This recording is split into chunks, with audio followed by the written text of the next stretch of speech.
Hi everyone, welcome to the Sulaki podcast. As I always say, you have to embrace difference to make a difference. Let's dive into today's podcast. I asked teacher assistants who had done my teacher assistant course if they had any questions around behaviour. And I've used those questions to create this podcast. Now, big shout out to everybody who sent in questions. I really appreciate you being part of my graduate community. And I love all the questions you sent in. But what I did is I went through all those questions and I've come up with common or similar questions and using them as the main questions for today. I've also used my teacher assistant red book plus Dean Beadle's teacher assistant course where he does a deep dive into his lived experience of how important his teacher assistant was to him in supporting him. Before we dive in, I just want to remind you that I always say it's easy to change the structure than change the child. And as my dear friend Dean Beadle so beautifully puts it, autism plus environment equals outcome. Remember that when we're looking at behaviour challenges, we're never trying to fit the child into our model. We're adapting our environment to support them. So let's jump right in with our first question from a teacher assistant. Question 1, managing students who call out. So our first email comes from Tessa. She's a teacher assistant working in a mainstream primary school. And oh my goodness, I bet so many of you are nodding your heads already because her question is one I hear all the time. Tessa writes, "Hi Sue, do you have any ideas to stop students who continually call out their thoughts whilst teacher is teaching?" She mentions that she's already tried discussing thought bubbles with the student, that lovely idea about how thoughts need to stay in your head during teaching time. I absolutely love visual concepts like thought bubbles. But as many of you have probably experienced, sometimes visual strategies need a bit more support. I was visiting a school in Melbourne last month and a teacher assistant named Jodie was dealing with exactly this same challenge. She had a year 3 boy who would literally narrate everything going through his mind during class discussions. The poor teacher would be trying to explain something about fractions and suddenly we'd hear, "My dog ate a sock yesterday," or "I think the clouds look like dinosaurs today." This is such a common challenge in classrooms. When I analyse this from a child's perspective, I'm looking at several possible causes. First, is this a communication-related behaviour? Many children with autism process verbally. They think out loud. What looked like an interruption to us might actually be their way of processing information. Second, is there an executive functioning challenge? Self-regulation and impulse control are executive functions that develop over time. And our neurodiverse students often need explicit teaching and support in this area. Third, could there be sensory or attention factors? Sometimes calling out happens when a student is struggling to maintain focus during lengthy verbal instruction. Dean Beadle's, from his lived experience perspective, would remind us that from an autistic perspective, this isn't willful disruption. He often talks about how when information comes into his mind, there's an urgency to express it before it disappears. For many autistic children, thoughts don't sit neatly in their head waiting to be expressed at the right time. They need to be voiced immediately or they may be lost.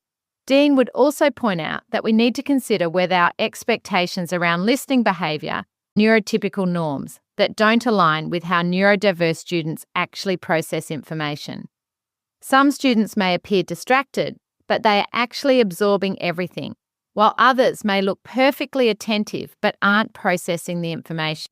Here are some practical strategies I'd suggest. Visual cues. Create a simple visual card system. Green card means sharing time and red means listening time. This provides a clear visual reminder of expectations. Think pair share. Build in structured opportunities for sharing throughout the lesson. Say, "I'm going to talk for 3 minutes, then you'll have 1 minute to share your thoughts with a partner." Use a timer so they can see when their turn is coming. Thought parking lot. Provide sticky notes where students can quickly jot down or draw their thoughts. These can be parked on a designated space and addressed later. For non-writers, they might draw a quick sketch or use a symbol.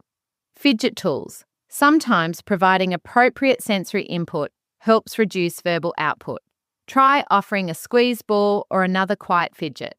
Before whole class instruction, give a quick preview to students who struggle with calling out. This reduces the excitement of new information that often triggers calling out. Positive reinforcement. Create a simple private signal with the student that acknowledges you've seen their hand up or that you value their waiting. A thumbs up or a special hand signal works well. Alternative communication. For some students, having a small whiteboard to write their thoughts can be helpful. They get the thought out without verbally interrupting. Remember, the goal isn't to stop them from having thoughts or even sharing them. It's to teach when and how to share in a way that works for everyone in the classroom. In the Teacher Assistant's Big Red Book of Ideas, page 44, we have excellent scripts for teaching students how to ask for help appropriately. These same principles can be modified to teach turn-taking in discussions.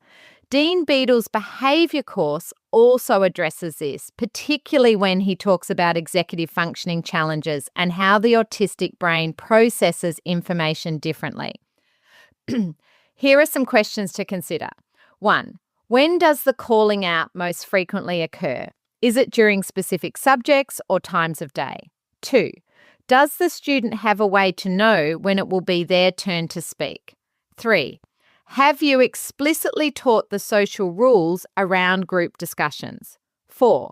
Is the length of teacher instruction appropriate for the student's attention span? 5. Could you incorporate more visual supports during teaching time? Next up, we've got an email from Linda, who's also working in a mainstream primary school. Linda's question touches on something I see in almost every classroom I visit. Linda writes, how to engage a prep student during explicit learning time who has habits of clicking fingers, making vocalized noises, and calling out. He requires a fidget to eliminate the clicking fingers. However, the fidget then becomes another distraction for him and others around him. Could this be attention-seeking behaviour? Oh, Linda, I can feel your frustration coming through in that email. You've already tried introducing a fidget tool, which is exactly what I would have suggested first. How wonderful that you recognise the finger clicking was meeting a sensory need. But as you've discovered, sometimes our first solution creates a new challenge, doesn't it? This reminds me of a situation in Brisbane where I was working with a prep teacher who had a similar challenge. She found that the fidget toys were becoming more interesting than the lesson. It's like giving a child a toy and then saying, don't play with it. Tricky, right? When I look at this behaviour from the child's perspective, I immediately want to reframe the attention-seeking interpretation. What I see here are clear signs of sensory processing differences and self-regulation needs. The finger clicking and vocalizations likely sensory-seeking behaviours. The student is trying to meet internal sensory needs. When we try to stop one sensory behaviour without addressing the underlying need, it typically emerges in another form, which is exactly what's happening with the fidget becoming another distraction. During explicit learning time, the sensory and attention demands are high. Sitting still, listening, processing verbal information, filtering classroom noises, maintaining focus. For many neurodiverse students, this creates a sensory overload situation. Dean Beadle's lived experience perspective from his course. Dean often shares how he needed movement and sensory input to stay regulated in the classroom. He explains that these behaviours aren't attention-seeking, but self-regulation. They're how the student maintains the optimal state for learning. Dean would emphasise that sensory-seeking behaviours like clicking or vocalising often help autistic students focus, not distract them. What looks like distraction to us might actually be their way of maintaining attention. As Dean says, autism plus environment equals outcome. The classroom environment may be creating the very behaviours we're trying to reduce. Let's tackle this with some practical strategies. Sensory assessment. First, observe and document when the behaviours occur and what seems to trigger or reduce them. This helps identify the sensory need being met. Appropriate sensory tools. Not all fidgets are created equal. Try different options that provide similar sensory input to finger clicking but are less distracting. Perhaps a fidget with a clicking mechanism but quieter, or something with texture instead. Movement breaks. Build in regular brief movement opportunities during explicit teaching. Even 30 seconds of structured movement every 10 minutes can make a huge difference. Alternate seating. Try a wobble stool, therapy ball, or even just a move and sit cushion that allows some movement while sitting. Visual supports. Use visual timers so the student knows how long they need to attend, and visual schedules showing when movement breaks will occur. Explicit teaching time modifications. Consider breaking instruction into smaller chunks, 5 minutes max for prep students, using more visuals and fewer words, incorporating movement into the teaching, e.g. acting out concepts, providing a fidget box with carefully selected tools that meet sensory needs without visual distraction. Structured role. Give the student a job during explicit teaching, like being the pointer for the visual aids or the person who moves the timer forward. Remember, these behaviours are communication. Our prep student is telling us, I need sensory input to stay regulated and focused. Our job is to provide appropriate ways to meet that need. In the Teacher Assistant's Big Red Book of Ideas, on page 36, there's a section about the stages of escalation. That includes sensory-seeking behaviours like repetitive actions. It explains these are often part of the student's coping mechanism. The book also mentions on page 26 that some students need to move to complete work and suggests standing at the desk rather than sitting, being allowed to walk around the room as a quick break from the task to enable refocus, holding a sensory toy. Some questions to Linda and all of us to consider. What time of day does the behaviour occur most? Is it worse after high energy activities or toward the end of the day? Have you tried different types of sensory tools to find one that meets the need without being visually distracting? Can explicit teaching time be modified to include more movement naturally? Is the length of explicit teaching appropriate for a prep student's developmental level? Could the student have a designated movement space nearby? Ready for our next question on managing complex behavioural challenges. Our third email today comes from Lucy. And I love that Lucy was so honest in her email because she actually mentioned she's not a teacher assistant, but a learning and support teacher working in a mainstream primary school. Lucy, thank you for clarifying. And you know what? These strategies work for everyone supporting our beautiful neurodiverse children. Lucy's dealing with quite a complex situation. She writes, I'm struggling with a student who's absconding, not coming back to class after a break, running around the school, ignoring teacher directions. When in class, he's wandering around the room and annoying other students. He's swearing at me and other students. And to add another layer of challenge, the parents aren't supportive. The child has no diagnosis. Lucy mentioned she's already tried following school and classroom behaviour rules and procedures, specific individual behaviour support programs, using a first, then next reward format, and she's had meetings with the parents. Oh, Lucy, I feel for you. This is the kind of situation that keeps us awake at night, isn't it? When I was consulting at a school in Sydney, we had a similar situation with a Year 4 boy. The principal was at her wit's end because he'd be found in the most unexpected places, once even sitting on top of the sports equipment shed, and the language coming out of his mouth would make a sailor blush. What makes these situations especially challenging is when we don't have that diagnosis to help guide our approach. But you know what? We can still apply the same principles to understand the behaviour as communication. Dean often talks about how behaviour we see as defiance is actually anxiety in disguise. He would point out that without a diagnosis, this student might be struggling to cope in an environment that doesn't match their neurological needs, leading to fight, flight, or freeze responses. On the swearing specifically, Dean would remind us when autistic children swear, they're often repeating language they've heard without fully understanding the social impact, or they're using the most powerful words they know to express extreme emotion. Regarding parents who aren't supportive, Dean emphasises the importance of building allies. Parents may be defensive because they feel blamed or are struggling with their own challenges. Connection before correction. Oh, Lucy, I just love this next strategy. One clever teacher assistant I worked with spent just 5 minutes, yes, only 5 minutes each morning, connecting with a little runner about his absolute passion for trains. You should have seen his face light up. They got creative and made this gorgeous visual schedule where each station was a classroom activity. How perfect is that for a train lover? And would you believe it? That tiny investment in relationship completely transformed his behaviour. I always tell people in my workshops, when children feel connected, they truly learn better. It's absolutely magical to watch it happen. Environmental modifications. Now, put on your detective hat with me, Lucy.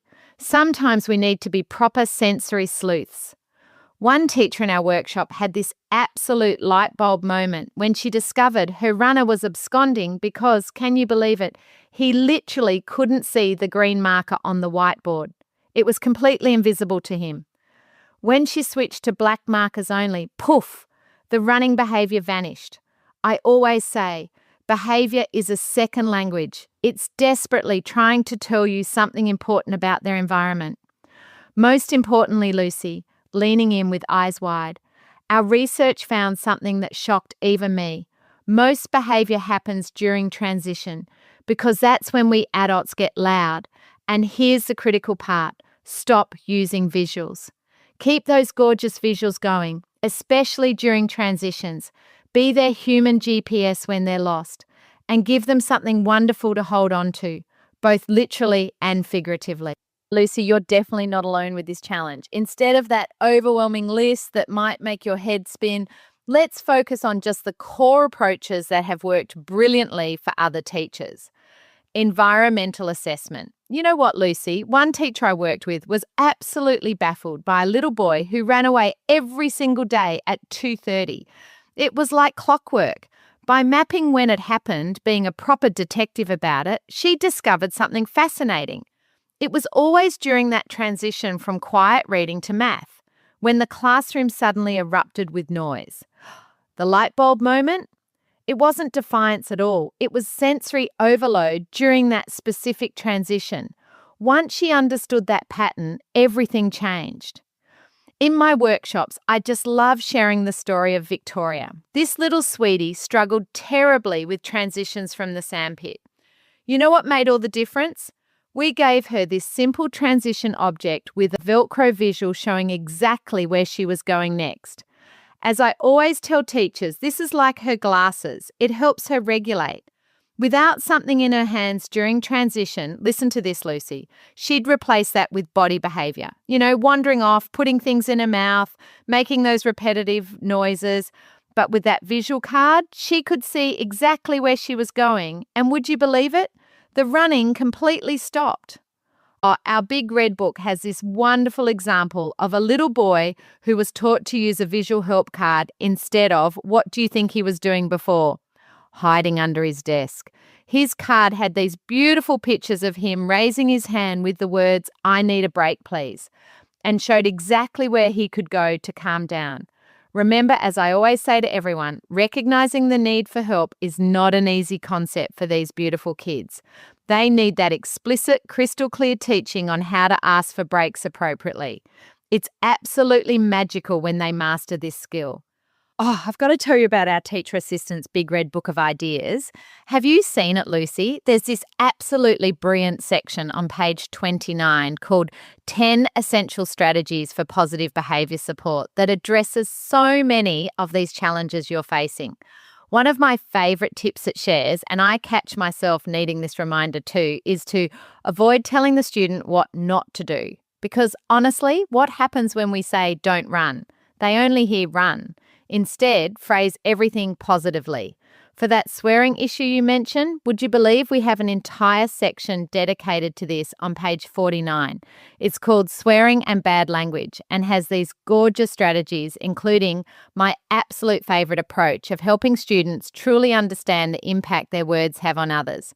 It's not about punishment, Lucy. It's about teaching those alternative words they can use when they're feeling frustrated. You know, the Dean Beadle Behaviour course, which I just adore, really emphasises something fascinating. Most challenging behaviour happens during those tricky transitions. And do you know why?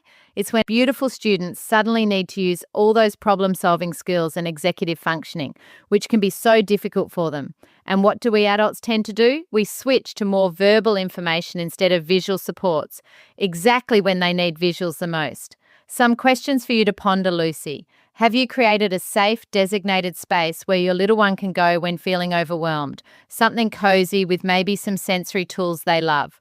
What about using their special interests? Oh, Lucy, you should see the magic that happens when we tap into what they're passionate about. Have you tried using these interests as motivators or wonderful entry points for learning? And social stories, aren't they just brilliant? Could you create some simple ones with photos of your actual classroom to teach about appropriate language and expectations?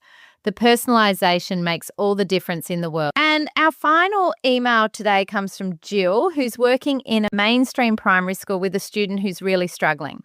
Jill writes, I have an ASD student who refuses to do anything and throws himself on the floor. I have just completed the 5-week course with Dean Beadle, which was so helpful. This floor-dropping behaviour is classic autistic inertia and executive functioning difficulties. What looks like refusal is often inability. The student isn't choosing not to participate, but is experiencing what Dean beautifully describes as the haze between thought and action. The fact that providing a starting point on the page helps suggest this is definitely related to initiation difficulties, common executive functioning challenge that so many of our kids face. It's not about won't do, but can't do without the right supports. From the student's perspective, being asked to complete a task without clear steps, structure, or starting points can feel absolutely overwhelming. The physical response of dropping to the floor is likely a shutdown, the body's way of saying, this is too much. Dean Beadle's experience from his course. Dean speaks so powerfully about executive functioning and inertia in his course. It gives me goosebumps. He describes how for autistic individuals, the weight of thinking about all the steps involved can absolutely paralyse action. As he explains in his beautiful poem, process, run, taps, have a wash. Process, it all comes to greater cost. Dean would emphasise that this student isn't being deliberately difficult. They're experiencing genuine neurological differences that make initiation and sequencing challenging. The overwhelming feeling leads to shutdown as a protective response. Dean would also highlight how language matters, using could instead of should, giving choices rather than directives, and offering opt-out possibilities all reduce demand anxiety. Isn't that just brilliant insight? It's these small changes that make such a big difference. Jill mentioned she's already started to write in a blank page for the student so that the fear of an empty page isn't present. I absolutely love that you've done this, Jill. It makes my heart sing. This tells me you're already thinking about what might be causing the behaviour rather than just reacting to it. That's exactly the mindset shift we need. And I'm thrilled you've completed Dean Beadle's course. Isn't Dean just amazing? His insights into executive functioning and inertia are so powerful because they come from his lived experience. Dean and I have done many workshops together, and every single time I learn something new from him about how the autistic mind works. This floor-dropping behaviour is something I see so often in classrooms. Would you believe I was in a Year 2 classroom in Perth last year, and they had this little boy who would literally slide under the table the moment a writing task was presented. The teacher was initially interpreting it as defiance. We all do sometimes, but when we started looking deeper, we realised it was overwhelm and not knowing where to start. Starting the writing for him, just like you're doing, Jill, made such a difference. It was like magic to watch him gradually build confidence. Building on that brilliant starting point strategy you've already tried, Jill, let me share some approaches that have worked wonders in real classrooms. Let me tell you about Jacob in Melbourne. His teacher was at her wit's end with his floor-dropping behaviour until she tried what I call visual task breakdown. She created this gorgeous visual checklist where each writing task was broken down into tiny steps with pictures. The magic moment came when Jacob pointed to the checklist and said, I'm at step 3, from floor dropping to self-monitoring in just 2 weeks. The secret was making each step so small and concrete that it didn't trigger that executive functioning overwhelm. Have you heard about the tomorrow box, Jill? Oh, this worked beautifully for a little girl I worked with in Sydney. Emily would completely shut down during math, just like your student with the floor dropping. Her teacher created this special decorated box where work could be placed if it became too overwhelming.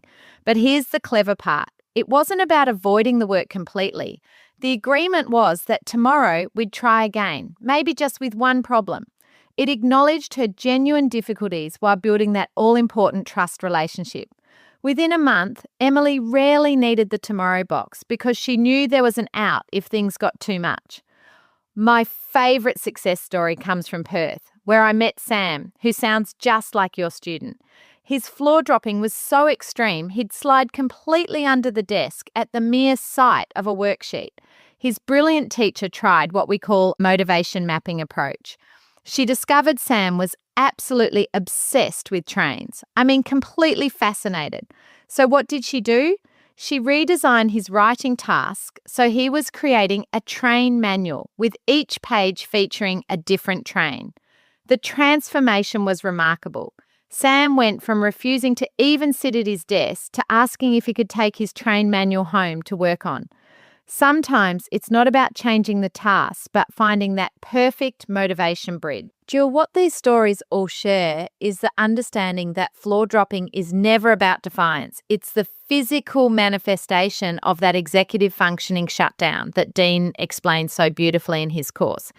Each strategy works because it addresses the real barriers: initiation, overwhelm, and that haze between thought and action. Start small, celebrate every success, and remember you're already on the right track by seeing beyond the behaviour to the child's genuine struggles. The Teacher Assistant's Big Red Book of Ideas has a section on page 26 about curriculum engagement that directly addresses this issue. From the book, perhaps they are finding it hard to know how to start, and aim to start to create small, successful segments of work for the student. Dean Beadle's course on executive functioning and inertia is perfect for this challenge. Dean explains the neurological basis for these difficulties and offers practical strategies based on his lived experience. Here are some questions to consider. Does the student show similar patterns with all types of tasks or just specific ones? What motivates the student?